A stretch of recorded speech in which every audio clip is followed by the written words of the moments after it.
बिस्मिल्लाहिर्रहमानिर्रहीम, अस्सलाम वालेकुम, गुड इवनिंग एवरीवन एंड नमस्कार टू एवरीवन। दिस इज फखर यूसुफजई और आप देख रहे हैं मेरा यूट्यूब चैनल। और इस डिबेट विद फखर में आज हम जिस बात पे डिबेट करेंगे वो है पाकिस्तान एंड हिंदुस्तान के ताल्लुकात और इसके पीछे रीजंस क्या है जिसकी वजह से बहुत सारे मसाइल हैं। सामने तो हमारे बहुत सारी चीजें ऐसी होती हैं कि मतलब हम गिनती कर लेते कि ये हुआ जिसकी वजह से हमारे आपस में ताल्लुकात खराब हुए।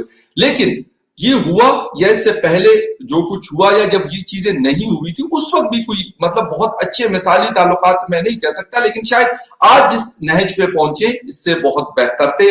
लोगों का आपस में आना जाना था, कुछ वीजे थोड़े बहुत यहाँ पे इंडियन हाई कमीशन पाकिस्तान के लोगों को दे देता और जो दिल्ली में हमारा पाकिस्तान का हाई कमीशन है तो वहां हिंदुस्तान के लोगों को कुछ को इशू करके और जो यहाँ पे उनका आना जाना है तो वो किसी न किसी हद तक लगा रहता था। लेकिन अब बिल्कुल ही बल्कि मुझे तो पता चल रहा है कि अब आजकल पूरी खत किताबत जो है डाक का जो सिस्टम है तो वो भी बंद कर दिया गया है, अफसोस के साथ कि बजाय इसके कि हम एक दूसरे के साथ इन चीजों को क्लियर कर लें, जो मसाइल हैं उसके ऊपर बात करें। अगर मैं ये कहता हूं कि भाई ये मसला ये फला सन में हमने ये किया था तो हम इसके ऊपर बात नहीं करेंगे, मैं 1971 को उठा लूं कि बांग्लादेश बनवाया था इंडिया ने मिलकर, मैं उसको उठा लूं कि नहीं जी ऐसा नहीं होगा। हिंदुस्तान के भी बहुत सारे रिजर्वेशन है, बहुत सारे गिले हैं जिसकी वजह से वो अक्सर यही बातें कर रहे हैं। लेकिन मोदी जी की हुकूमत जब से आई है तो वो एक बात तो करते हैं कि वो लाहौर आए थे, बिल्कुल हम उसकी कदर करते हैं और हम बिल्कुल ये एक्सेप्ट करते हैं कि वो आए थे मियां साहब की तरफ। लेकिन बात यह कि उसके बाद भी तो बहुत सारी चीजें हैं जिसके ऊपर हम लोग बात कर सकते हैं और मेरे ख्याल में बात करने के अलावा हम दोनों मुल्कों के पास कोई ऑप्शन नहीं है कि हम कर लें। कितनी जंगें कर लेंगे, 2 4 6 10 और कर लेंगे, खत्म, क्या हो जाएगा, उससे क्या होगा। तो ये सारी चीजें इसके ऊपर डिस्कशन करने के लिए आज हमारे आप सबके जाने पहचाने अरविंद सहारन साहब हमें ज्वाइन कर चुके हैं। आप लोग देखते रहते हैं उनको, एनालिस्ट भी हैं, जर्नलिस्ट भी हैं और अब तो उनके साथ अच्छी खासी दोस्ती हो गई, बातचीत होती रहती है वक्तन फवक्तन। वेलकम अरविंद जी, आपको वेलकम करते हैं। शुक्रिया फकर साहब। अच्छा अरविंद जी, एक बात सिंपल कि गिले शिकवे मतलब आप मुझसे बेहतर जानते हैं कि गिले शिकवे हम लोगों के आपस के बीच में होते रहते हैं। हम कोई ये गिनवा रहे कि हमारे यहाँ ये हुआ था, आपके यहाँ से वो 200 चीजें गिनवाई जाती कि भाई आप लोग जो दहशतगर्दी है उसको सपोर्ट करते हो और हमारे मुल्क को डिस्टेबलाइज करते हो। लेकिन मैं अपने मुल्क को पाकिस्तान को भी देखता हूं, पाकिस्तान भी डिस्टेबलाइज हुआ है और इंतहा का हुआ है। दुनिया के सामने ऐसा नहीं कि पाकिस्तान नहीं हुआ और मैं ये भी नहीं कहूंगा कि पाकिस्तान ने गलतियां नहीं की। क्या हिंदुस्तान ने कोई गलती नहीं की क्या कि मतलब वो बिल्कुल ही ऐसा है कि उन्होंने कुछ नहीं किया, सिर्फ पाकिस्तान ने गलतियां की? जब आप हिंदुस्तान के बारे में बात करते हैं तो जरा पॉइंट आउट करें मसलन कौन कौन सी गलतियां हैं ताकि हम उनके डिटेल में जाके बात कर सकें।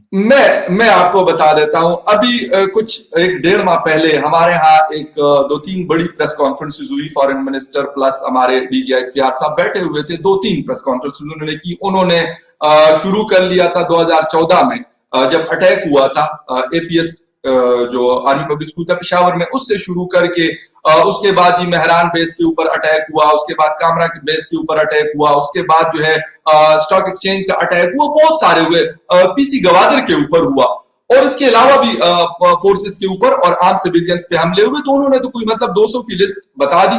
मैं आपको सीरियस बता दूं कि मुझे कम से कम उसके अंदर कोई अभी तक कोई प्रोग्रेस नजर नहीं आई विद इन 2 मंथ्स। लेकिन दावा किया गया इस तरीके से हिंदुस्तान भी करता है कि पुलवामा हुआ, उड़ी हुआ, पठानकोट हुआ, हम कहते हैं भाई समझौता भी हुआ। तो ये सारी चीजें तो हुई हैं, इससे कोई इनकार ना मैं कर सकता हूं ना अरविंद जी कर सकते हैं। लेकिन आगे कैसे बढ़ेंगे? आगे बढ़ने से पहले चलें हम ये पहले तय कर लें कि कौन कौन से इंसिडेंट पे इंडिया पाकिस्तान को ब्लेम करता है। एग्जैक्टली। पठानकोट एयरबेस पे जो अटैक हुआ उसके लिए जॉइंट इन्वेस्टिगेशन हुई और इंडिया ने जो कहा कि वो दहशतगर्द जो आए थे वो पाकिस्तान से आए थे और बड़ा जो है खुलकर इस बात का इजहार किया, अपनी तरफ से सबूत भी दिए। आपने अपने आप को जो जॉइंट इन्वेस्टिगेशन में बिल्कुल क्लीन चिट दे दी कि हमारा इसमें कोई रोल ही नहीं है। अब उसके बाद में उड़ी का अटैक हुआ, उड़ी में आपने कहा जनाब कि हमारे तो लोग नहीं हैं ये और हम नहीं जानते कहाँ से आए, ये तो लोकल कश्मीरी हैं, तो उन्हीं का ऑपरेशन है। ऐसी भी बातें आई हैं। बहुत सारे लोग ऐसे भी हैं जिन्होंने इस बात की तस्दीक भी की कि ये लोग हमारे यहाँ से गए। अब इस बात को कोई नहीं नकार सकता पाकिस्तान में कि उरी का हमला हुआ तो उस दौरान गुजरांवाला के अंदर हाफिज सईद साहब की तंजीम जमात उद दावा ने बहुत बड़े बड़े पोस्टर्स लगाए थे। जो लोग गुजरांवाला के थे और उरी में शायद वहां जाके उस टेररिस्ट अटैक में वो शामिल थे, तभी उनके नमाज जनाजा पढ़ाए गए वहां पर। तो अगर वो आपके नहीं थे तो उनके नमाजे जनाजे नहीं पढ़ाने चाहिए थे। आप अगर चाहें तो मैं इसका सबूत दे सकता हूं और आप उसको फिर पब्लिश भी कर सकते हैं। तो ये बात अच्छा, इसमें एक सवाल मेरा ये है कि जिसने अटैक किया था पुलवामा का या जो दूसरे हैं, उनकी भी वीडियोस मौजूद हैं। जिस जिस वक्त उनको दिखाए जाते हैं तो कश्मीर के, यानी जो आपके साइड वाला कश्मीर है, उनकी बाकायदा वो वीडियोस और बाकायदा लोग बैठे हुए हैं उनको यानी भेजने के लिए कि भाई ये अभी जाएगा और ये जो भी कर रहा है। वो एक अलग बहस है, उसमें मैं बिल्कुल नहीं जाना चाह रहा, लेकिन उन्होंने वो भी तो क्लेम किया। जो जो मामला पुलवामा में हुआ, आदिल डार वो जो शख्स था शायद उसका नाम, जी जी जी, उसका वीडियो बाद में आया, लेकिन उड़ी अटैकर्स का कोई वीडियो नहीं आया था। उड़ी अच्छा, अटैकर्स हाँ के हाँ, हवाले से तो उड़ी अटैकर्स के हवाले से तो आपके अपने टेलीविजन चैनल्स पे प्रोग्राम किए हुए हैं जिनके ऊपर जो है आपके अपने जर्नलिस्टों ने और आपके जो सीनियर तजियागार हैं उन्होंने इस पर बात की है कि एम्बेरसमेंट है हमारे लिए पूरी दुनिया में, जब हम नमाजे जनाजे पढ़ाएंगे तो हम कैसे कह सकते हैं कि वो हमारे यहाँ से नहीं आए। तो ये तो बात हुई हिंदुस्तान की तरफ से। अब बात कर लेते हैं कि जो आपने कहा कि आर्मी पब्लिक स्कूल का वाकया हुआ जिसके लिए 2 माह पहले डीजी आईएसपीआर ने शाह महमूद कुरैशी साहब ने प्रेस कॉन्फ्रेंस की, यहाँ तक कि आपके जो एनएसए एडवाइजर मोहिद यूसुफ साहब हैं उन्होंने भी करण थापर के इंटरव्यू में ये बात कही। तो एग्जैक्टली। तो आर्मी पब्लिक स्कूल के वाकये के बाद में तो आपका नेशनल एक्शन प्लान बना, ये ज़रबे अज़्ब, रद्दुल फसाद, ये सारे प्रोग्राम आपने बनाए, एंटी टेररिज्म ऑपरेशन लॉन्च किए और न जाने कितने जो टेररिस्ट हैं उनको मौत के घाट उतारा, उनके फास्ट ट्रैक मिलिट्री कोर्ट के अंदर मुकदमे चला के उनको सजाएं दी गई। तो अगर तो आर्मी पब्लिक स्कूल के वाकये के बाद आपको अगर आप समझते हैं कि हिंदुस्तान उसमें मुलव्वस था तो फिर ये ऑपरेशन तो इंडिया की तरफ करने चाहिए थे, ये फिर उस तरफ क्यों किए गए? अच्छा सवाल अरविंद जी, एक बात मैं बता दूं, मैं पर्सनली मैंने इसके ऊपर बहुत काम किया। उसके ऊपर मैं यहाँ पे एक छोटी सी एडिशन करता चलूं, सॉरी फॉर इंटरप्ट यू। उसके ऊपर जिस बंदे ने एहसान साहब बाकायदा जिन्होंने ट्वीट किया था उस वक्त, मतलब सोशल मीडिया के ऊपर बताया था कि हमने ये अटैक किया और उसको रिस्पॉन्सिबिलिटी मतलब उन्होंने एक्सेप्ट किया था उस अटैक को। तो वो बंदा तो बाद में पकड़ा भी गया और बाद में छोड़ा भी गया, पता नहीं, बल्कि किसी को नहीं पता चला कि वो गया किधर। तो वो मेरा जाती पॉइंट ऑफ व्यू बिल्कुल नहीं है, ये हुकूमत की बात कर रहा हूँ क्योंकि हुकूमत ने हुकूमत से बात करनी है, प्लीज। बिल्कुल जी, मैं जानता हूं ये आपका जाती पॉइंट नहीं है, लेकिन पाकिस्तानी यहाँ मैं और आप जो डिस्कस कर रहे हैं वो हमारे स्टेट की पॉलिसीज पर बात हो रही है, यस, ना बिल्कुल कि बिल्कुल। उसमें ठीक है हमारा एक ओपिनियन हो सकता है किसी चीज को लेकर, yes, but by and large जो डिस्कशन है वो रियासती बयानिए के ऊपर जो है हमारा डिस्कशन है। तो नेशनल एक्शन प्लान तो फिर इंडिया के खिलाफ बनना चाहिए था, ऑपरेशन ज़रबे अज़्ब और रद्दुल फसाद ये हमारी तरफ उनके आपकी तोपों के रुख होने चाहिए थे अगर हिंदुस्तान उनके पीछे था। देखें जी, बात ऐसा है कि ये फॉल्ट लाइंस आपने खुद क्रिएट की थी सोवियत जिहाद के दौरान। वो बंदा जो ईस्ट में जो ईस्ट में जंग लड़ रहा है AK-47 लेकर, वो तो गुड तालिबान है, गुड जिहादी है, और जो वेस्ट के बॉर्डर पर आपके जंग लड़ रहा है वो दहशतगर्द है। ये डिफरेंशिएशन आपने जो है गुड तालिबान बैड तालिबान का ये आर्मी पब्लिक स्कूल के वाकये के बाद में ही किया है। मुल्क में एक बहस छिड़ी कि एपीएस के वाकये के बाद में लोगों ने कहा कि कोई गुड और बैड नहीं है, ये सारे के सारे बैड हैं, ये सारे के आज सारे भी कहा जाता है। और इनको लेकर कोई दूसरी राय नहीं बनाई जा सकती। तो फिर वो ऑपरेशन किए गए। उससे पहले क्या ये लोग बसते नहीं थे? उससे पहले क्या श्रीलंकन क्रिकेट टीम के ऊपर अटैक नहीं हुआ था 2009 में?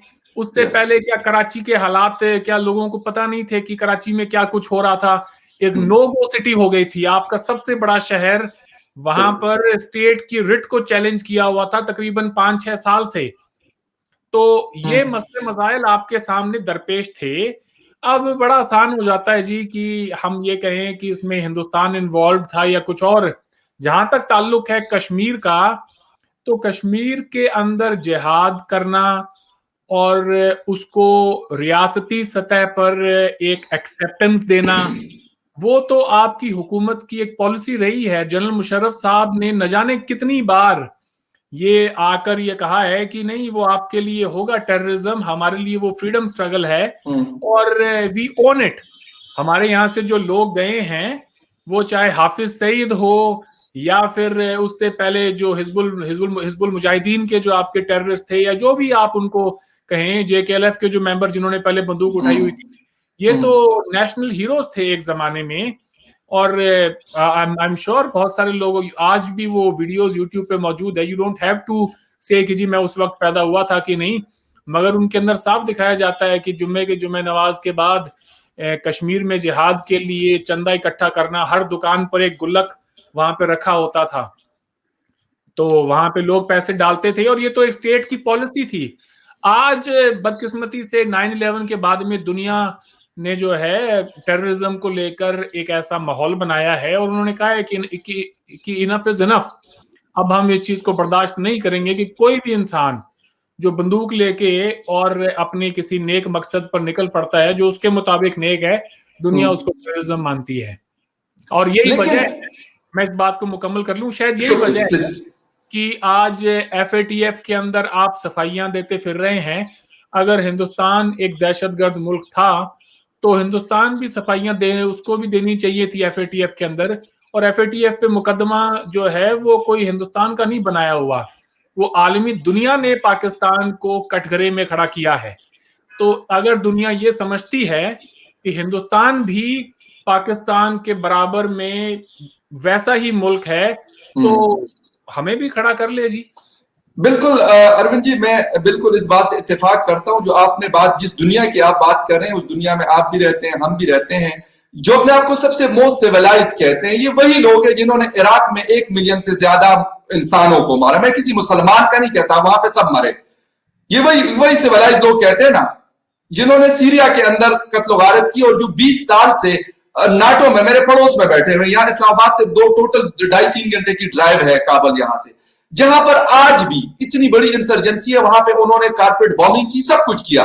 क्यों नहीं खत्म कर सके? क्यों उनके साथ ये बैठे हुए? ये मेरा सवाल है, इसका जवाब कोई नहीं देता कि ये वही सिविलाइज लोग हैं जो 1980s में इन लोगों को सऊदिया से भर भर कर जिहादों में और जिहाद के नाम पे, ये जिस जिहाद को आज ये टेररिज्म कहते हैं, यही लोग इसको सपोर्ट करते रहे। वही अमेरिका इसको पैसा देता रहा। वही लोग, अमेरिकन स्टेट डिपार्टमेंट बाकायदा ऑफिशियली, ये वो लोग जो आज जिनके साथ आज दोबारा मुज़ाकरात कर रहे हैं, ये व्हाइट हाउस में ऐसे फिरते थे कि वहां के उनके अपने लोग ऐसे नहीं फिरते थे। तो ये सारी चीजें, पॉलिसीज, अगर सिर्फ पाकिस्तान अगर इस तरह है तो फिर तो अमेरिका को भी एफएटीएफ में होना चाहिए, फिर जो है यूके को भी होना चाहिए, फिर जर्मनी को भी होना चाहिए।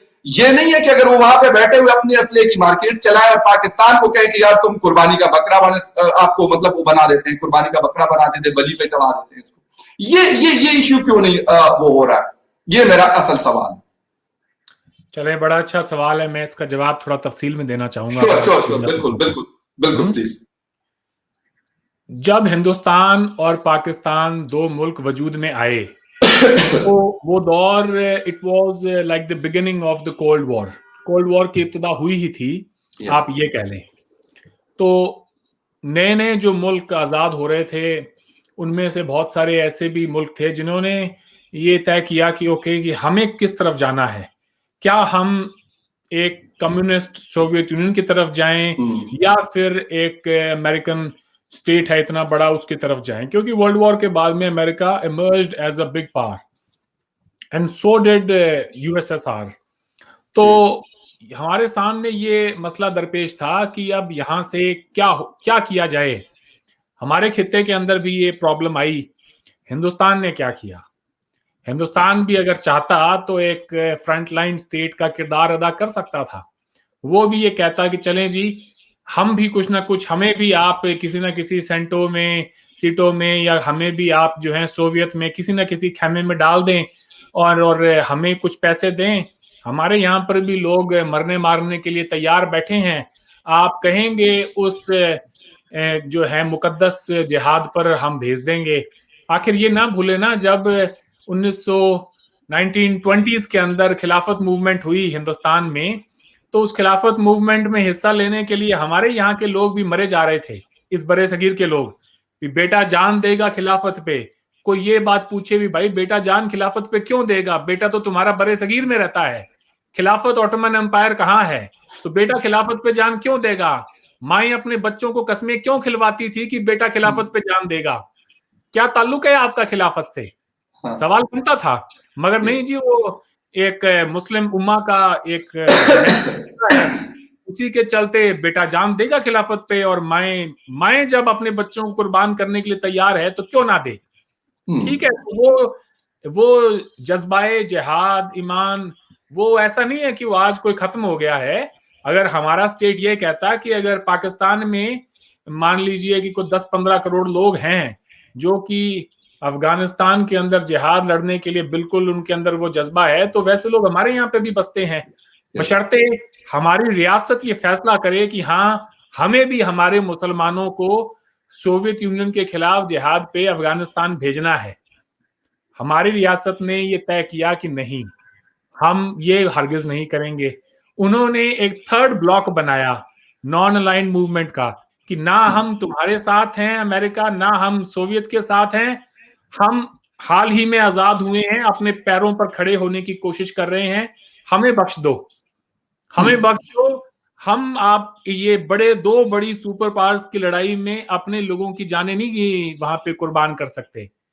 पाकिस्तान भी कर सकता था वो, लेकिन आपने ये तो जिहाद तो 70s में जाके शुरू हुआ है जनाब। आपने तो 50s में 47 के अंदर ही एक तरफ तो आजादी मिली, दूसरी तरफ सेक्रेटरी ऑफ स्टेट को जो है गवर्नमेंट ऑफ पाकिस्तान ने खत लिख दिया और ये कहा कि हम यहाँ पर रेडी हैं आपके लिए, और चूंकि हम एक आपकी ऐसी ऐसी लोकेशन पे बैठे हैं, तो आए जी हमारी बोली लगाएं, बताएं हमें कौन कितना पैसा देगा। पैसा देगा तो हम आप कहेंगे उसके खिलाफ बंदूक लेके खड़े हो जाएंगे।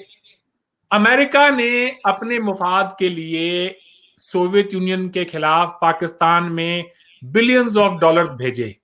सऊदी अरेबिया ने बिलियंस ऑफ पेट्रो डॉलर्स भेजे, अपने यहां से जिहादी भी भेजे, दुनिया भर से भेजे। ये तो आपकी रियासत ने उस वक्त फैसला करना था कि क्या हमने किसी और की लड़ाई के लिए अपने लोगों की हाथों में कलाशनिकोव थमानी है या नहीं थमानी। ये फैसला आपकी अफवाज पाकिस्तान ने करना था। पावर में तो वही थे, हुकूमत उन्हीं के पास थी। सिविलियन हुकूमत के पास में उस वक्त कोई इख्तियार नहीं था, कोई थी नहीं। सिविलियन हुकूमत तो थी, वो तो मिलिट्री जनरल ज़िया था, जनरल ज़िया था। ठीक है, तो आपने अपने मसाजिद के अंदर जो जिहाद का जज्बा कायम किया अपने बच्चों के अंदर, और मरने मारने के लिए उन्हें तैयार किया और उन्हें भेजा। ये सवाल तो जिनसे पूछना चाहिए उनसे पूछें, अमेरिका से क्या पूछते हैं? मैं आऊं घर पे, मैं जाऊं अपने जो है हाथ में खूब सारे पैसे लेकर किसी की बहन बेटी खरीदने के लिए, तो अपने घर की इज्जत नीलाम करनी है या नहीं करनी, वो तो लोगों ने तय करना है। कल को वो ये नहीं कह सकते कि फलां शख्स आया जी, उसने आके हमें डॉलर थमाए और हमने हाथ में बंदूक उठा ली, तो जिसने डॉलर थमाए उसकी गलती है। नहीं, जिसने डॉलर थमाए उसने उसके पास वही था देने के लिए। मैं अपनी बात मुकम्मल करूं, आपकी काम है, उसके बाद में आप जो मर्जी कहें जी। तो अच्छा, तो वही जो मैंने मिसाल दी है, तो वो जो कोठे पे खरीदार होता है, हम अक्सर उसको ब्लेम करते हैं, मगर हम ये नहीं देखते कि हालात वहां पे किसने बनाए हैं। वो स्टेट के बनाए हुए हैं कि लोग वहां पे औरतें बिकती हैं। अगर स्टेट तय कर ले तो ना ही औरतें बिकेंगी और ना ही आवाम बिकेगी, वो चाहे चंद पैसों के लिए हो या फिर किसी और नेक मकसद के लिए हो। तो उसमें ये कहना कि जी अमेरिका की साजिश है, मेरे ख्याल से आपको एक मिड कोर्स करेक्शन करने की जरूरत है। एक रास्ते पर आप निकल पड़े हों और आपको पता है कि वो रास्ता बर्बादी की तरफ जाता है, तो जरूरी नहीं, इंसान को चाहिए वो जरा रुक कर आसपास देखे, जायजा ले कि यार मैं कहीं गलत रास्ते पर तो नहीं चल पड़ा हूं, और फिर वो कोई मिड कोर्स करेक्शन करे और सही रास्ता इख्तियार करे। तो जो गलतियां इतने लंबे अरसे से हो गई थी, ये गुड तालिबान बैड तालिबान क्या था 2000, वो भी अभी पिछले 5-6 साल पहले तक, ये तो आपको 80s में समझ में आ जाना चाहिए था जब जनरल जिया की मौत हुई थी कि इस आदमी ने हमें पूरी दुनिया के अंदर शर्मसार कर दिया है, हम किसी को मुंह दिखाने के काबिल नहीं रहे हैं। तो उसके 30 साल बाद भी अकल नहीं आई थी। और उसमें इंडिया क्या करेगा जी? उसमें इंडिया का क्या रोल है, या उसमें अमेरिका का या सऊदीज का, किसका क्या रोल है? आप बिकने के लिए तैयार थे तो कोई खरीदार आया, सब ये है असल बात।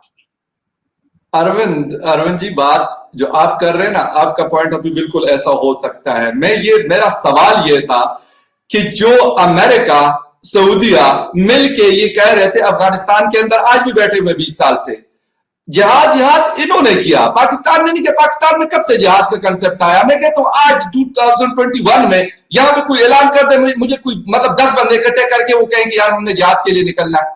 लोगों को अपनी रोटी की पड़ी हुई, लोगों को जिहाद की नहीं पड़ी। इस्लाम के जो मेन फंडामेंटल्स है ना, उसमें से है नमाज, सबसे बेसिक, उसके बाद है रोजा, उसके बाद है ज़कात, उसके बाद है जिहाद। और जिहाद कब है? अगर आप कर सकते हैं then you can. These are the basic fundamentals of Islam. ये तो नहीं हो सकता कि यार मैं मतलब यहां मैं जिसे कि कपड़े मेरे पटे हुए हैं, रोटी मेरे पास खाने को नहीं है, मैं गन उठा के कह रहा हूं कि मैं, नो, दिस इज नॉट ये कंसेप्ट। मैं इसीलिए कहता हूं पाकिस्तान ने गलतियां एक नहीं 200 गलतियां की, मैं कभी उसको नहीं डिनाई करता और ना करूंगा कभी। सिर्फ बात यह है कि हर किसी की अरविंद जी अपनी अपनी प्रॉक्सीज होती हैं। वो अमेरिका खेलता है, वो सऊदीया खेलता है, वो दुबई खेलता है, वो चाइना खेलता है, वो इंडिया खेलता है, और पाकिस्तान भी खेलता है। पाकिस्तान भी खेलता है। ये नहीं पाकिस्तान ये बनता है कि आप अमेरिका की प्रॉक्सी क्यों बने? मैं आपको वही बता रहा हूं, मैं आपको वही बता रहा हूं कि वो जो आप कह रहे हो ना कि वो गुड तालिबान बैड तालिबान और जिहाद, तो जिहाद जो है वो बेचा गया मार्केट में। वो पाकिस्तान नहीं, पाकिस्तान का तो कितना सा रोल होगा उसके अंदर यार। वो मिलके जिन लोगों ने इतना सा होगा, मैं बता दूं आपको, मैं उसका जवाब दे रहा हूं कि वो कितना सा रोल होगा पाकिस्तान का उस जिहाद के अंदर। एक मुल्क जो अभी बना है उसको 50 साल हुए होंगे, 1970 या 80s में कितने साल हुए थे? मैक्सिमम मेरे ख्याल 30 या 35 साल बने हुए होते पाकिस्तान को। पाकिस्तान, ठीक है, मैंने कहा कि पाकिस्तान ने गलतियां की, बट ये वाली चीज करना कि जिहाद का कंसेप्ट फ्ला फ्ला फ्ला, उससे पहले क्यों पाकिस्तान में जिहाद का कंसेप्ट नहीं था? उसके बाद क्यों आया? और उसके बाद फिर ये दहशतगर्दी वाला कंसेप्ट ये क्यों आया?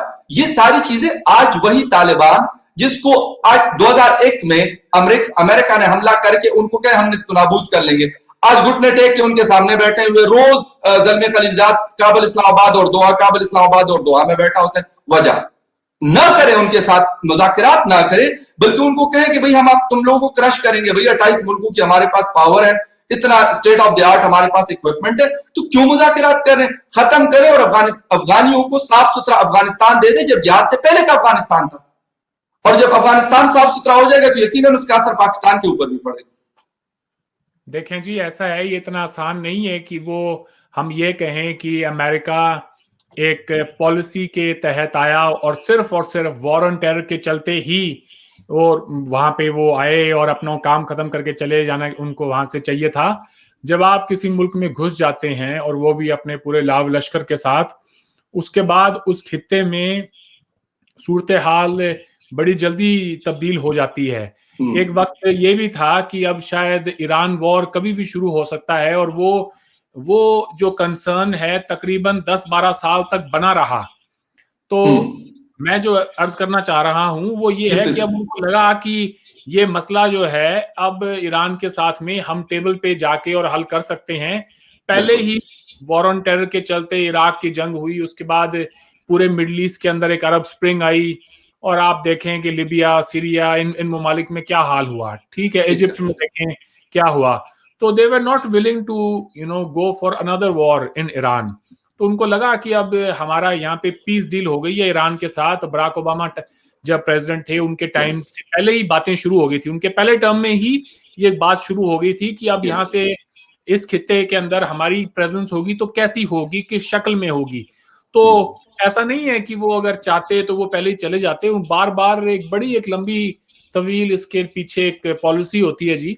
वो आए भी अपनी मर्जी से थे, वो जाएंगे भी अपनी मर्जी से। अब ये पाकिस्तान के अंदर एक नैरेटिव इस किस्म का बिल्ड किया गया है कि देखें जी, अफगानों ने सोवियत यूनियन को हरा दिया और उनको हराने के बाद में वो उस जंग में मुजाहिदीनों ने हरा दिया। मुजाहिदीनों के पास क्या था भाई? कोई उनके पास ऐसी कौन सी टेक्निक थी जिसके जरिए वो सुपर पावर को क्रश कर देते? अगर उनके पास अमेरिकन एड ना होती, वो जो स्टिंगर मिसाइल्स रॉकेट वगैरह वो सारे ना होते, तो ये जंग किसी जो है उसी उसी उसी डायरेक्शन में जाती है जिस डायरेक्शन में रूसी इसको लेकर जाना चाहते थे। तो ये आज कह देना कि उस वक्त मुजाहिदीनों ने और उनको हरा दिया और आज देखें अफगानियों ने अमेरिका के सामने घुटने टेकने पर मजबूर हो गए हैं, ऐसी कोई बात नहीं है जी। आज अफगानिस्तान, हमें पता नहीं किस बात का हम इतना प्राइड लेते हैं लोगों को ये कहने में कि देखें जी हमने ये कर दिया। At what cost? उनकी कुछ 5-6 हजार फौजी मारे गए, मगर आपका तो मुल्क तबाह हो गया। आप कितने साल पीछे चले गए? तकरीबन कम से कम ज्यादा ना तो 200 साल पीछे चले गए आप। अफगानिस्तान कहाँ खड़ा है दुनिया में आज? किसी भी इंडेक्स पे आप अफगानिस्तान को कंपेयर कर लें, वो बहुत पीछे है। वहां के सिटीजन्स किस तरह की परेशानी में मुब्तला हैं, ये आपसे कोई छुपी हुई बात नहीं है।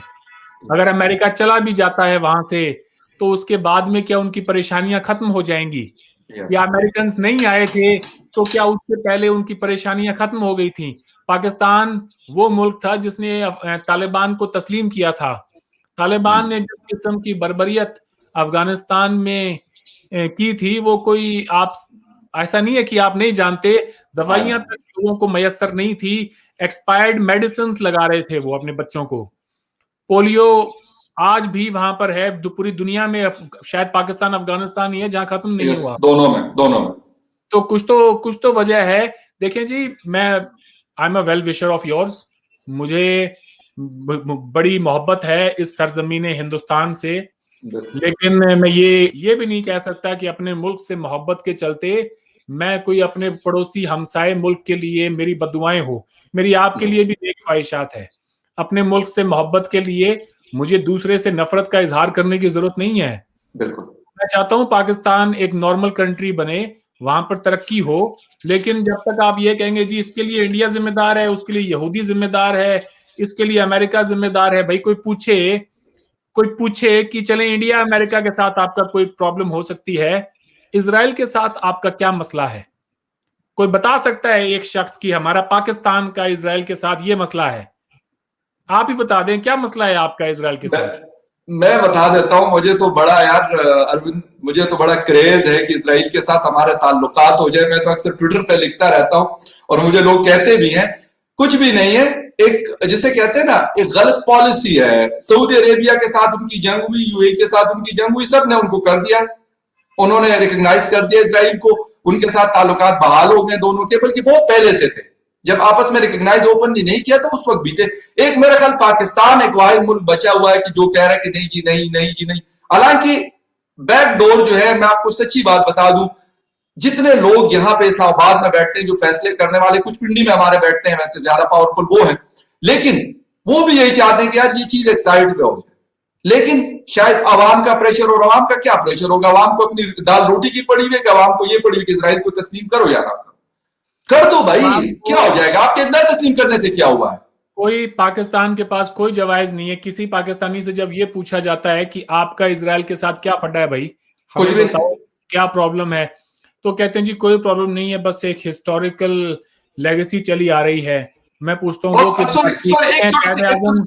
अरविंद जी, मैं छोटी सी एक और बात भी बता दूं जो मुझे मतलब पता चली है, शायद आपको बेहतर पता हो, कि ये जो बात करना कि यार वहां पे जो मस्जिद जिसके ऊपर ये लोग लड़ रहे हैं, वहां पे वो पहले उससे शायद सैकड़ों हजारों साल पहले यहूदियों की जगह थी या क्रिश्चियन की है।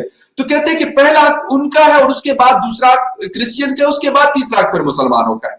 तो मतलब हम थर्ड लाइन में खड़े, लेकिन उसके बावजूद हम पहले में घुसने की कोशिश करें, ये भी एक मसला है। आप अपनी बात कंटिन्यू करें प्लीज। लोग ये कहते हैं जी कि कायदे आजम की पॉलिसी थी इजराइल को लेकर, उन्होंने कहा था कि हम तस्लीम नहीं करेंगे जब तक कि फिलिस्तीनियों को उनके हुकूक नहीं मिल जाते। तो कायदे आजम ने तो कश्मीर पर भी पॉलिसी दी थी, कायदे आजम ने तो स्टैंड स्टिल एग्रीमेंट भी साइन किया था कश्मीरियों के साथ, उन्होंने तो महाराजा हरि सिंह को भी लेजिटिमेट रूलर कहा था कश्मीर का। फिर कायदे आजम की ही जिंदगी में उन्हें बिना बताए कश्मीर पे अटैक भी किया गया। तो ऐसा तो नहीं है कि कायदे आजम के मुंह से निकली हुई हर बात को आपने हरफ बाय हरफ उसको वैसे का वैसे ही माना है। कायदे आजम तो चाहते थे हिंदुस्तान पाकिस्तान के ताल्लुकात कनाडा अमेरिका जैसे हों। वो फिर अब कोई ये कहेगा उसके लिए हिंदुस्तान जिम्मेदार है, नहीं है जी, बिल्कुल जिम्मेदार नहीं है हिंदुस्तान उसके लिए। ये इस बारे में तो ये तो आज मैं और आप ही नहीं है, न जाने आप ही बीसियों प्रोग्राम्स में चले गए होंगे अब तक।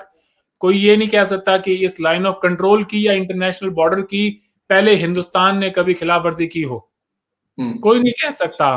तो अब ये है कि ये बड़ा आसान है। अब किसी ने ये, अब आपका जो पहले जो आपका जो आपका बुनियादी सवाल था, आई गेस इससे आगे बढ़ना चाहिए कि अब आप ये कह रहे हैं कि वो उनके साथ मुतालबे जो भी उनके मुतालबात हैं तालिबान के, उनको टेबल पे उनको लेकर आ रहे हैं वो, और अमेरिका उसे मानने के लिए कैसे ना कैसे वो चाह रहा है कि इनके सारी कंसर्न्स जो भी हैं मान के और यहाँ से निकला जाए।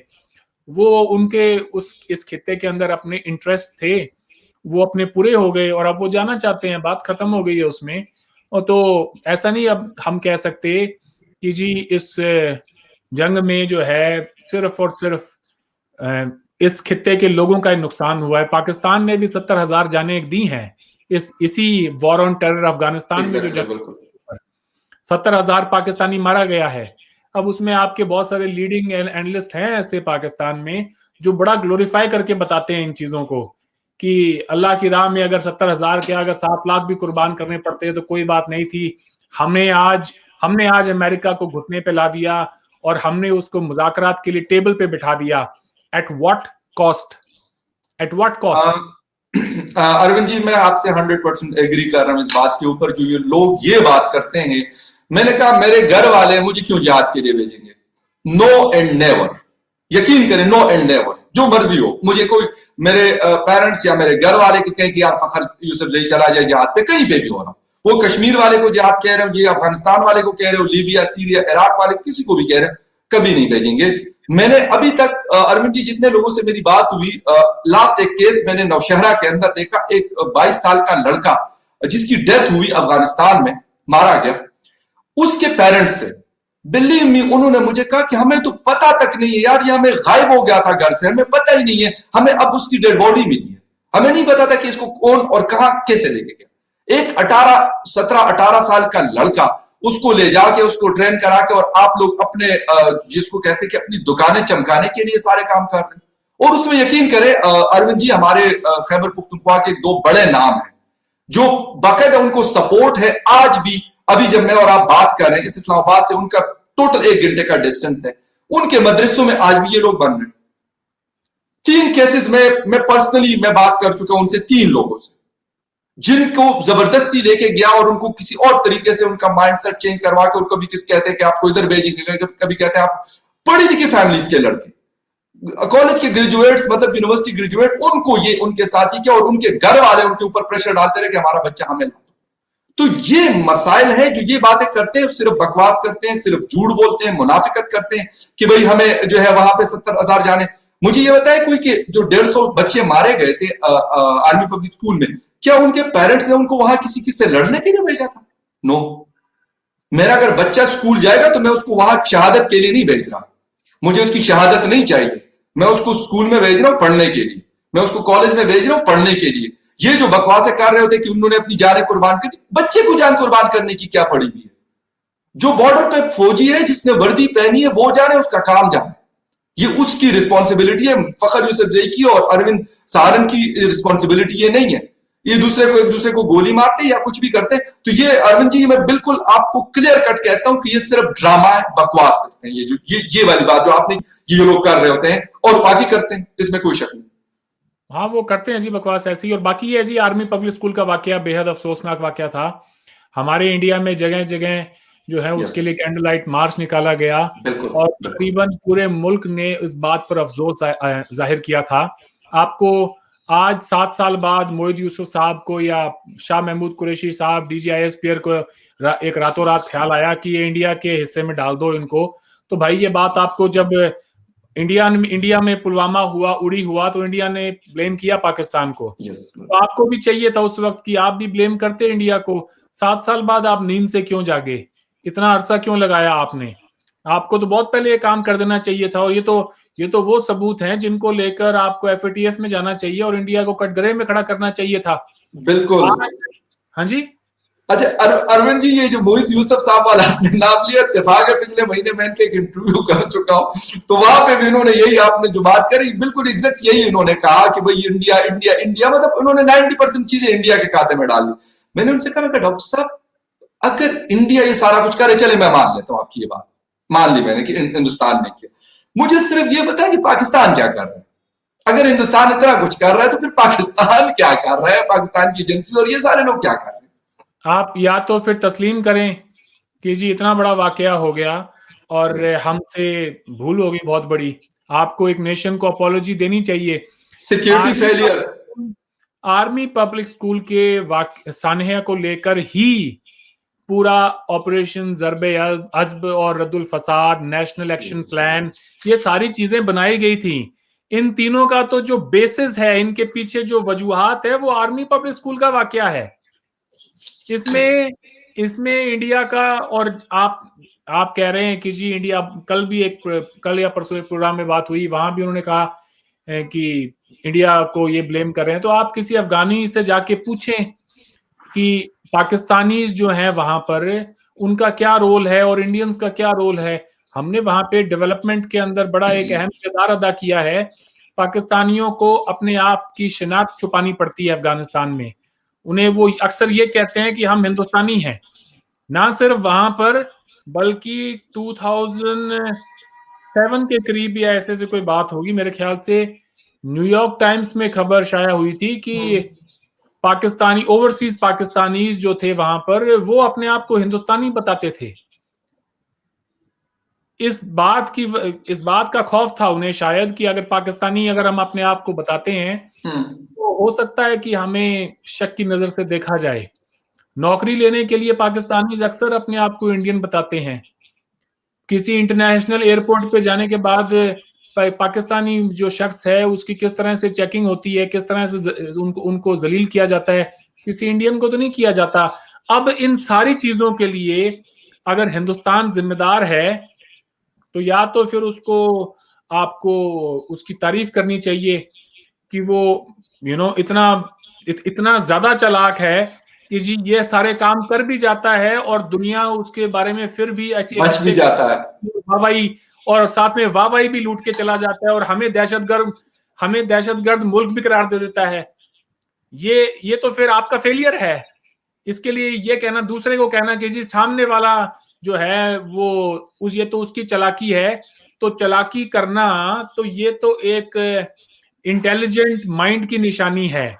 तो आप भी करें चालाकी ताकि दुनिया आपकी बात भी माने, आपके पास भी अकल है, आप उसका इस्तेमाल करें। अच्छा एक चीज आपने बात की अफगानिस्तान की, मैं खुद तो खैर ऐसे कोई वो नहीं, लेकिन काबुल में क्योंकि हमारा ऑफिस भी है और दोस्तियां भी बहुत है मेरी, उनके लोग इस वक्त भी अरविंद जी 2.8 मिलियन, पिछले महीने एक नए एम्बेसडर इनके आए हैं अली खैल साहब, अब इस्लामाबाद में उनसे बात हो रही थी तो उन्होंने कहा कि 2.8 मिलियन अफगानी इस वक्त भी पाकिस्तान में मौजूद हैं राइट नाउ 2021 में। ये वाली बात करना कि पाकिस्तान, मेरी बहुत वहां पे मीडिया के लोगों से बात होती है और वो भी मतलब बिल्कुल वहां पे एक ही एजेंडा चल रहा होता है कि पाकिस्तान बैशिंग करना, बिल्कुल सही है, करते रहो।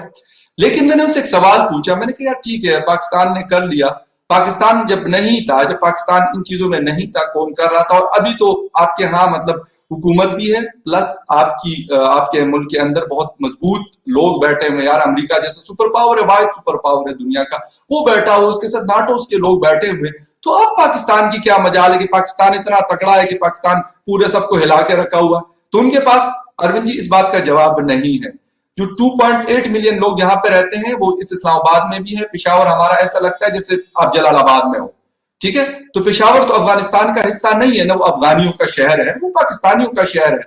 उनके हॉस्पिटल्स 90% आपको वहां पे आपको अफगान जो पेशेंट होंगे वो आपको पेशावर के हॉस्पिटल्स, मर्दान के हॉस्पिटल्स और इस्लामाबाद के हॉस्पिटल्स इवन आपको वो मिलेंगे। मैं एक सवाल ये करता हूं, मैं उनसे कहता हूं, मैं कहता हूं यार हिंदुस्तान बहुत अच्छे अच्छे आपके मुल्क में उन्होंने काम किए हुए, मैं उससे कोई इनकार नहीं करता, बहुत पैसा लगाया है, अरबों डॉलर लगाया, लेकिन मुझे एक बात बता दें, आप जाए इस तरीके से जिस तरीके से आप पाकिस्तान में आते हैं, पाकिस्तान तो आपका नहीं है ना, अफगानिस्तान आपका मुल्क है, पाकिस्तान तो आपका मुल्क नहीं है। आ जाए कोई एक सिंगल बंदा, मैं उनको कहता हूं कि आप वहां की यूनिवर्सिटी में चले जाएं, आप अपने पेशेंट को लेके चले जाएं, या आप वैसे किसी काम से वहां चले जाएं जिस तरह पेशावर, इस्लामाबाद और लाहौर और कराची तक आप अपने कारोबार करते हैं और बलूचिस्तान में आप लोग अपना काम करते हैं। किसी के पास अरविंद जी जवाब इस सवाल का नहीं है। मैंने यही बात अली खैर साहब से भी पूछी, ये बात उन्होंने भी मुझे जवाब नहीं, कहते यार इसको छोड़ लें फखर, इसको छोड़। तो ये जब आपके हमसाया मुल्क में, जब आपके हमसाया मुल्क में एक जंगी माहौल हो, उसके चलते लोग वहां से हिजरत करें और आपके सबसे नजदीक जो मुल्क हो वो वहां जाएं, ये एक आम बात है। 1971 में जब आपकी आर्मी ने ईस्ट पाकिस्तान में ऑपरेशन किया तो उसके बाद बहुत सारे बंगाली करोड़ों में हिंदुस्तान की तरफ आए। तो आज भी हमारे यहाँ पे वो रहते हैं। मैं जानता हूँ कराची के अंदर सबसे ज्यादा पठान रहता है आज, बहुत बड़ी तादाद है, मगर ये तो एक वॉर का जो फॉल आउट है वो तो होता है जी, क्या करें अब।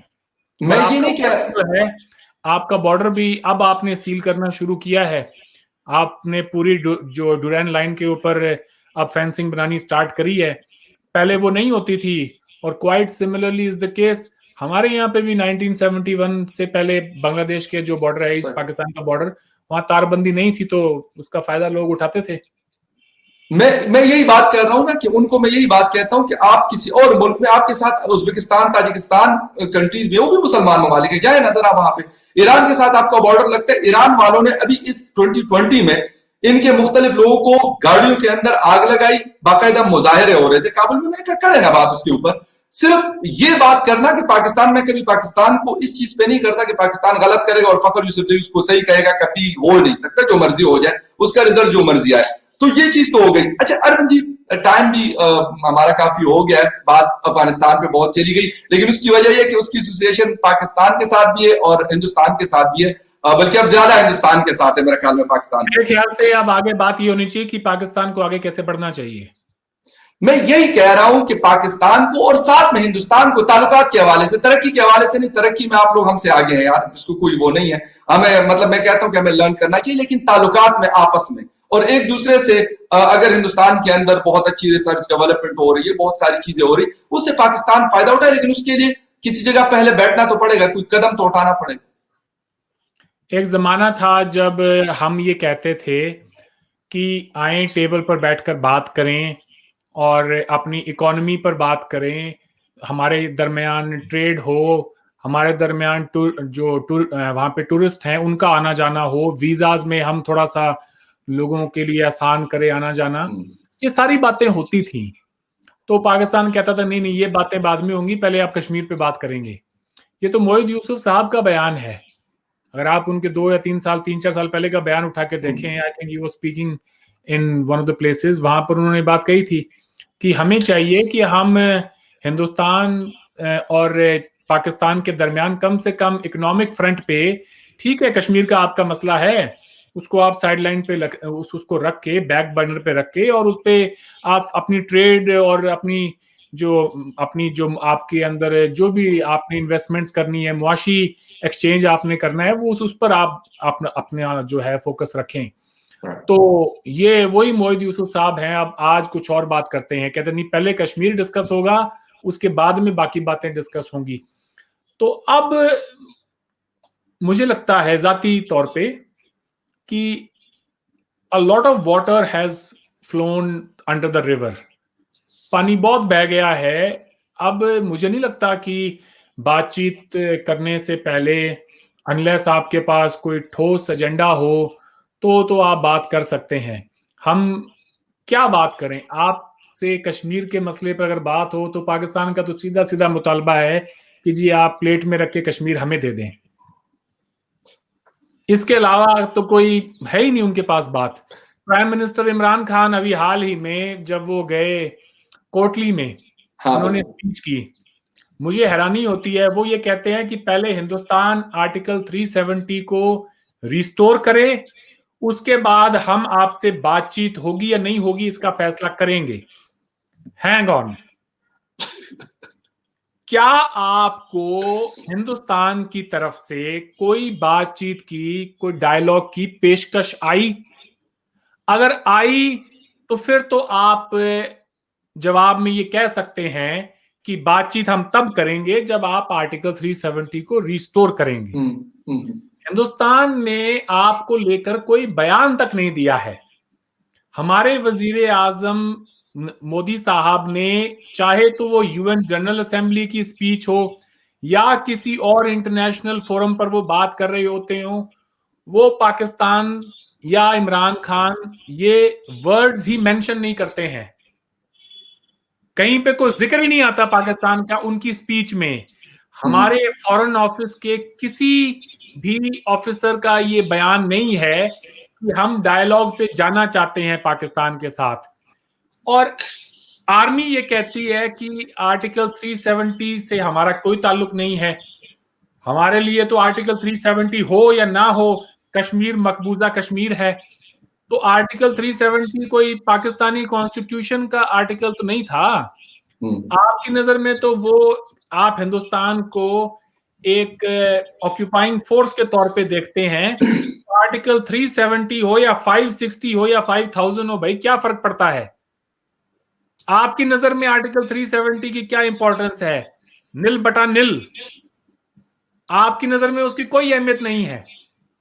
तो ये पब्लिक कंजम्पशन के लिए, आवाम को खुश करने के लिए कि हमने कह दिया है जी बात तब होगी जब आप आर्टिकल 370 को रिस्टोर करें। तो बाबा आपसे कहा किसने था कि हमने आपसे बात करनी है? एक वजीर आजम को इस किस्म की बात करने से पहले 10 मरतबा सोच लेना चाहिए।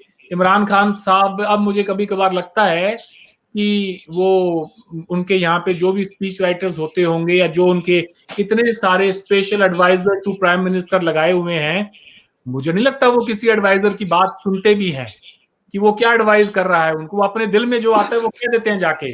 नहीं नहीं नहीं नहीं, ऐसा नहीं है अरविंद जी। 38 एडवाइजर्स हैं, लेकिन वो माशाल्लाह से सारे के सारे जो है ना, वो खान साहब से भी 2 कदम जो है ना मैं आगे के नालायक कहता हूँ। एडवाइजर का ये मतलब नहीं होता। एडवाइजर का तो ये मतलब होता है, और उसके साथ अपनी अक्ल भी जरूरी होती है, अपनी सूझबूझ भी चाहिए होती है। ये थोड़ी कि सिर्फ एडवाइजर अगर चलाते तो फिर हुकूमत भी एडवाइजर ही चलाए, आप बैठ जाए घर में।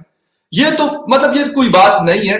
खान साहब के बहुत सारे मसाइल हैं मिसमैनेजमेंट के एक एक कदम के ऊपर, और इंटरनेशनल जो हमारी फॉरेन पॉलिसी है, मेरे ख्याल सबसे ज्यादा नुकसान उसको इस पिछले 2.5-3 सालों में पहुंचा है। और ये लोग जी हाईजैक हो गए हैं अपनी ही पास्ट की गलतियों से।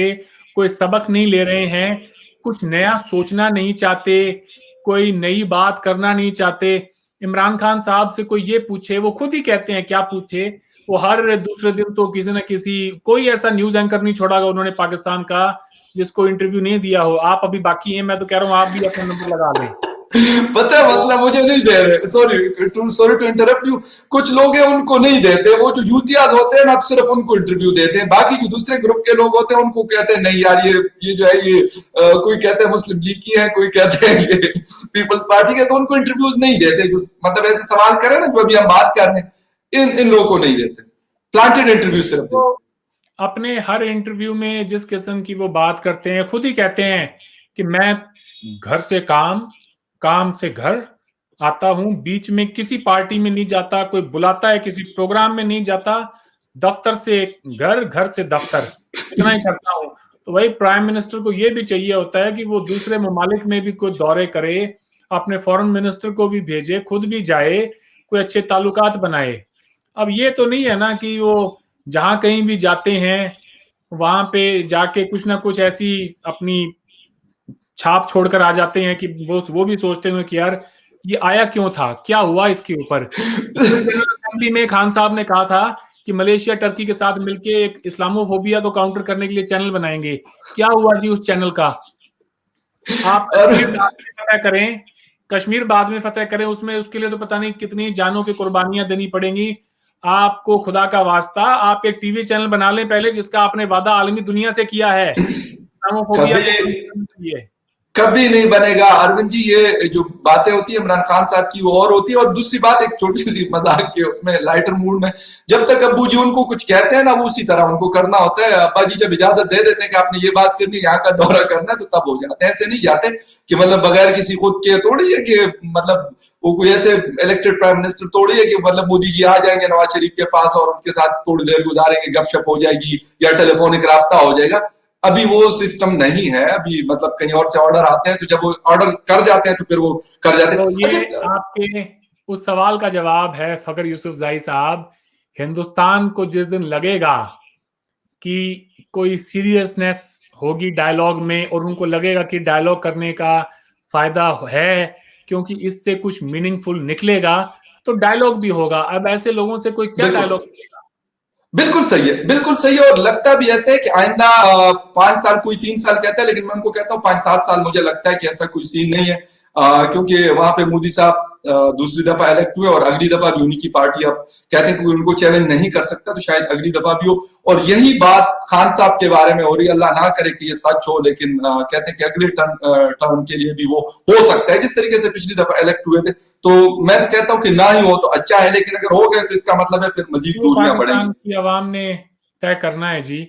मगर हाँ, ये एक फैक्ट है कि वो हर फ्रंट के ऊपर, फिर वो चाहे आपकी मईशत हो या बेरोजगारी का मसला हो, महंगाई हो, वो या फिर उनकी अपनी पार्टी के अंदर करप्शन हो, वो हर फ्रंट पर नाकामयाब रहे हैं। He has failed to deliver. Exactly. Arun ji, last question, क्योंकि टाइम हमारा अपने टाइम से ऊपर हो गया। एक सवाल है।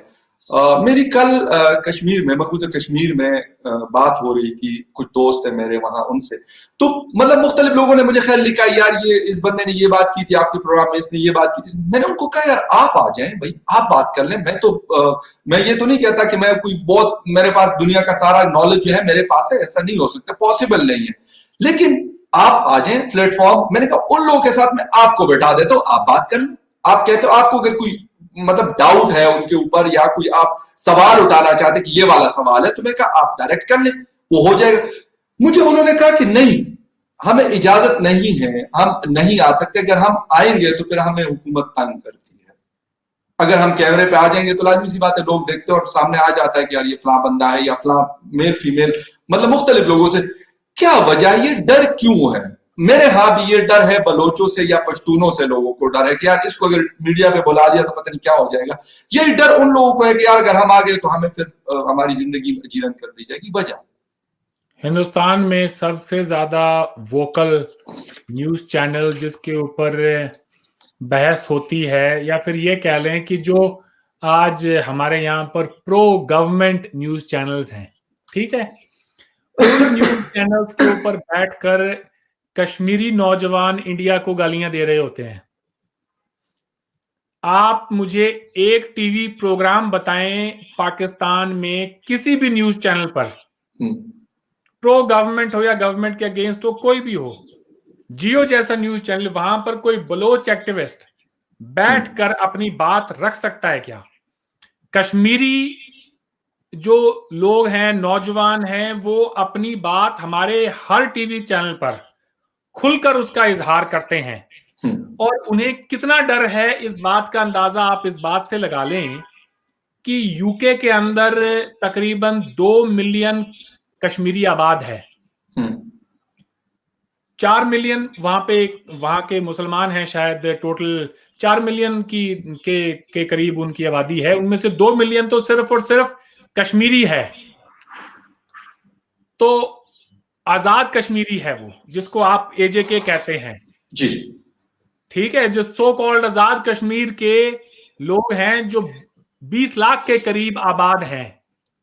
तो जिस खित्ते को आप, हमारा जो जम्मू कश्मीर का जो हमारी यूनियन टेरिटरी है, जिसे आप मकबूजा कश्मीर कहते हैं, उसके अंदर लोगों को इतनी सारी प्रॉब्लम्स हैं, तो अगर 20 लाख आजाद कश्मीर का बंदा यूके में बैठा है तो कोई 2 लाख मकबूजे कश्मीर का भी तो होना चाहिए। वो भी तो मुल्क छोड़कर जाए, उसे इतना इतना सताया जा रहा है, इतना किया जा रहा है। हमारे यहाँ कोई नेशनलिस्ट है कश्मीरी, कोई प्रो पाकिस्तानी है, कोई प्रो इंडियन है, वो सारे के सारे बसते कश्मीर में ही हैं, कश्मीर से बाहर नहीं बसते। आपने हमारे किसी ऐसे सेपरेटिस्ट लीडर को देखा है जो कि बाहर बैठकर अपनी आवाज बुलंद कर रहा हो, उसे मुल्क छोड़ना पड़ा इस बात के लिए कि उसकी जान को वहां खतरा था? मुझे एक नाम बताएं, ऐसा एक कोई लीडर बताएं जो बलोच सेपरेटिस्ट ग्रुप से जिसका ताल्लुक हो। खालिस्तानी आप लोग तो बहुत सारे कनाडा में है ना अरविंद जी, खालिस्तानी जो आप जिनको कहते हैं तो बहुत सारे कनाडा और यूके में है जिसके ऊपर मतलब वो लगाए जाते हैं। मुझे नाम तो सबके बात नहीं आते लेकिन बहुत सारे हैं। उन पर भी बात कर लेते हैं, लगे हाथ बात चली है तो पहले इसके ऊपर डिस्कशन कर लें। प्लीज। यासीन मलिक साहब से लेकर सैयद अली शाह गिलानी साहब तक तकरीबन हर कश्मीर का लीडर पाकिस्तान होकर आया है, इंडियन पासपोर्ट के ऊपर। ना सिर्फ पाकिस्तान होकर आया है, व्हाइट हाउस तक होकर आया है। कोई बलोच एक्टिविस्ट बता दें जो कि पाकिस्तानी पासपोर्ट पर दिल्ली आया हो और वापस इस्लामाबाद गया हो, एक बता दें। सही, ठीक है। अब बात कर लेते हैं खालिस्तानियों पे। जी तो जो लोग खालिस्तानी बाहर बैठे हैं और जो आवाज उठा रहे हैं, शोर डालते हैं हर रोज हमारे इंडियन हाई कमीशन के बाहर लंदन में या फिर न्यूयॉर्क में, वो कोई इन पिछले 30-35 सालों के नहीं गए हुए वहां पर। जब खालिस्तान की मूवमेंट पंजाब में चल रही थी और उसको क्रश कर दिया गया था, उस दौरान जो लोग इन वाकयात में जिनका हाथ था, जो मुल्क से भागे और जिन्होंने पॉलिटिकल असाइलम क्लेम किया उन मुल्कों में, वो और उनके आने वाले जो नस्लें कह लें, वो शोर डालते हैं। कोई इंडिया से गया हुआ वहां शोर नहीं डालता। Indian Punjab can not be compared with Balochistan और for that matter Kashmir. Indian Punjab कोई नो गो जोन नहीं है।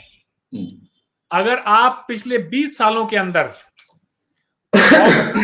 एक लिस्ट बनाएं कि जी इंडियन पंजाब में, छोड़ें बाकी पाकिस्तान को, इंडियन पंजाब में पाकिस्तानी पंजाब के बनिस्बत कितने बॉम्ब अटैक्स हुए हैं, तो इंडियन पंजाब में आपको मुश्किल से एक भी ना मिले इन कंपैरिजन टू पूरे पंजाब की तो बात ही छोड़ें, लाहौर में कम से कम 20 मिल जाएंगे 20 सालों में। बिल्कुल ठीक है। तो क्या आप ये कहेंगे कि लाहौर एक नो गो जोन है? Not at all. मैं खुद गया हूं लाहौर नो गो जोन बिल्कुल नहीं है। तो हमारा पंजाब जो है वो नो गो जोन कैसे हो सकता है? सही वो भी नहीं हो सकता। अब जहां तक ताल्लुक है खालिस्तानियों का, तो वो बाहर बैठकर शो डालते हैं। उन्हें ऐसा कश्मीर में तो फिर भी एक आर्म स्ट्रगल चल रहा है आज। इंडियन पंजाब में तो 35 साल से कोई आर्म स्ट्रगल है ही नहीं। बलूचिस्तान में एक आर्म स्ट्रगल है, बिल्कुल। आपकी आर्मी एक्शन में है वहां। बिल्कुल। इंडियन आर्म, एक सवाल बनता है यहां पर कि बलूचिस्तान में अगर पाकिस्तानी आर्मी एक्शन में है, कश्मीर में इंडियन आर्मी एक्शन में है, तो पंजाब में इंडियन आर्मी एक्शन में क्यों नहीं है पिछले 35 साल से? सवाल तो है ना, एक जेन्युइन क्वेश्चन है। तो वहां पर कोई, ये एक बहुत बड़ी गलतफहमी है पाकिस्तानियों को कि इंडियन पंजाब के अंदर कोई खालिस्तान की तहरीक चल रही है, पता नहीं क्या कुछ हो रहा है। ट्रस्ट मी, अगर कुछ ऐसा होता तो आप सुन रहे होते। इंडियन पंजाब के तो फार्मर्स बैठे हैं हमारे दिल्ली प्रोटेस्ट पे, लेकिन कोई बंदूक लेकर और खालिस्तान तो नहीं मांग रहा। ये बिल्कुल आपने जो बात की, बिल्कुल मैंने यही उसको मैं ऑब्जर्व कर रहा हूँ। फार्मर कम से कम 2-3 महीने हो गए, उनको और जो आपने बात की कि वहां पे नहीं चला, लेकिन इसके बावजूद भी अगर कोई बात करता है तो उसको मतलब एक ताना दिया जाता है कि यार आप खालिस्तानी हो, और ये पाकिस्तान में भी अगर मैं बात करता हूं कि यार ये वाली चीज गलत कर दी, वो कहेंगे यार देखो इंडियन रॉ का बंदा है, इंडिया के लिए काम करता है, इंडियन एजेंट है। ये शायद दोनों, अरविंद जी एक मेरे ख्याल में मुझे जो चीज लगती है ना, दोनों साइडों पे ये चीज है, हो सकते इंडिया में कम, मैं ये बात मान लेता हूं, हो सकते इंडिया में पाकिस्तान जैसा ना हो, ये वाले जो चीजें यूज होती है, ये वाला जो चूरन बेचा जाता है, शायद बहुत कम हो, लेकिन वहां पर भी ये देखा जाता है या कोशिश की जाती है कि यार कोई कुल के ना बात करे। और हमारे यहाँ तो बिल्कुल ही, मैंने आपको थोड़ी देर पहले बताया कि बलोच मिसिंग पर्संस के लोग बैठे हुए, आज 5वां दिन हो गया नेशनल प्रेस क्लब के सामने, अभी तक कोई गवर्नमेंट का कोई बंदा, इवन इतलात के जो वजीर शिबली फराज साहब है, सेनेटर साहब, उनको तौफीक नहीं हुई, 2 मिनट लगेंगे उनको आने में वहां पर, कि उनके साथ वहां पे बैठ कर एटलीस्ट सॉलिडरिटी दिखा दें। उनके जो प्यारे हैं वो किसी के 8 साल से गायब है, किसी के 10 साल से गायब है, किसी के 12 साल से गायब है, वो कहते हैं यार हमें कुछ तो बता दो ना, अगर वो मर गए कम से कम हमारे दिल को तसल्ली तो हो जाएगी।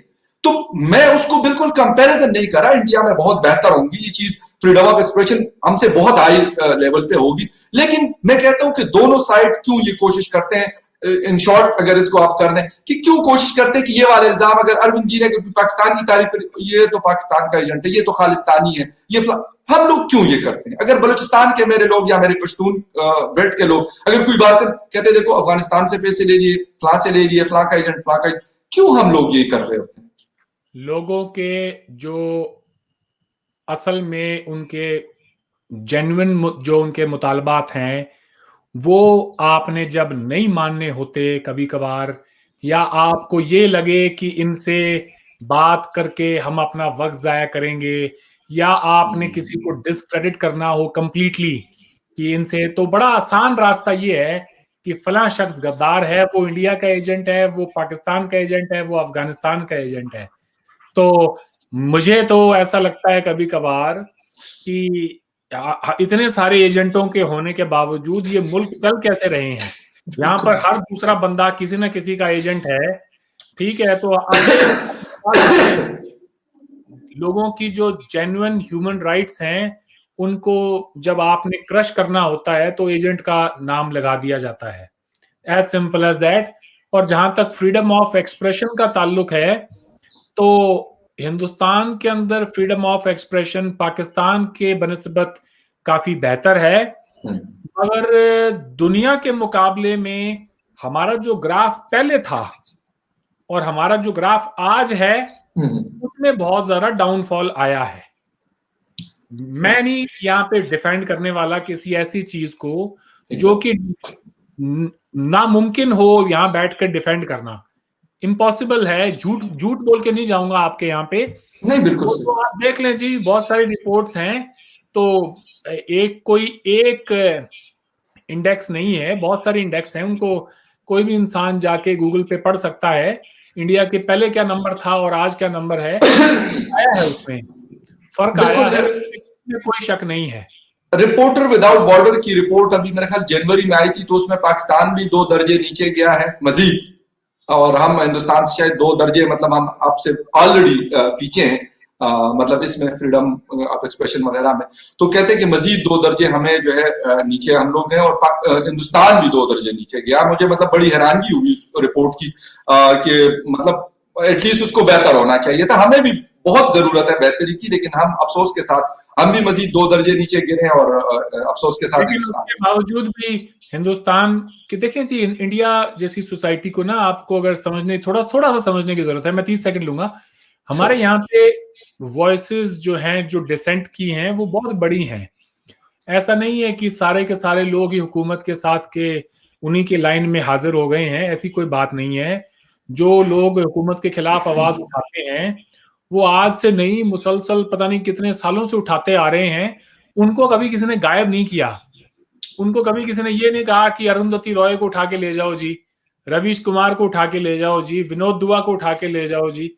ऐसा नहीं होता हमारे यहाँ पे।